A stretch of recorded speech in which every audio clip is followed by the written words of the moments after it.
سالانه به هلکفتا روژا جدایی بونا پیغمبر اسلام محمد صلاوات خود لی سر بن چندین ری و رسم جدا جدا ده نگران جالیه بسلمانان جبو ساخت که ناوی روژا پیروز باجر آمیدی جوک توایا باجرندین هرما کردستان حوالاتیان برهویان خوش بو پیروز را گرت ناوی روژا پیروز کرینه مینا خملاندنا باجری به سرجم دروش من آشتی و پیک و جیانه هر واسا برفکن شیریناهیان دا بشکن و لسر حوالاتیان و وک خلک اوی باجری داینه دیار کردن که اف روژا کا پیروز ده جیانا توا بسلمانان جیهانه و هیوی خواستن که اف روژا ببیته هیوین آشتی و دمای هاتنا سرجم نخوشیان که گل کرد نهاته دا.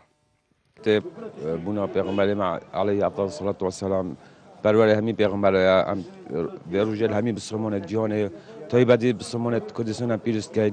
انشالله خدا هر سال بکت خود خوشی خدا هم پیروز باهی همین بسلمان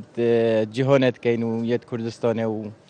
دو خازم آواش خدا مازن رحمت دل وان مسئولاتی دو بعد خور اف مولد پیغمبر ما ببیت آشتیک بو همی بسلمانا و بو کردت عراق خاصتا از دست که پیروز باهی همی بسلمان جهانت کم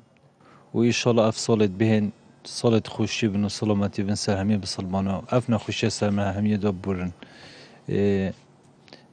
راستی نخوشی عمر کردن ایشالا سالا بهتن اف قیران و اف نخوشی همین امین والله نسبت وی روژه که گله که پیروز و یا مبارک ام همی پیک و راد بین شیرینی و تشتی کی خوشی و کی عید دی جشن دی هدو که چهتر ام راد بین و روژه بساخت بینین جاجی گوتنه که حوالاتیان باجره آمدی بو هیاما چند روزانه آماده کاریاند کن جبوه که به باشترین شوه پیشوازی لوی روژا پیروز بکن.